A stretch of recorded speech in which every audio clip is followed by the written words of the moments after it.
Bangalore international exhibition സെൻറ്ററിൽ ഇക്കുറിയും electronic ഇന്ത്യയും പ്രൊഡക്ട്രോണിക് ഇന്ത്യയും ചേർന്ന് നടത്തിയ ഇൻ്റർനാഷണൽ എക്സിബിഷൻ ഉണ്ടായിരുന്നു.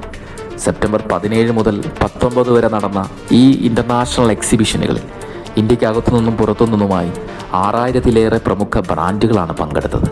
ഇലക്ട്രോണിക്സ് എക്സിബിഷൻ എന്ന് പറയുമ്പോൾ നമ്മൾ സാധാരണ കേൾക്കുന്നത് പോലെ ഗൃഹോപകരണങ്ങളുടെ പ്രദർശനവും വിൽപ്പനയും ഒന്നുമല്ല.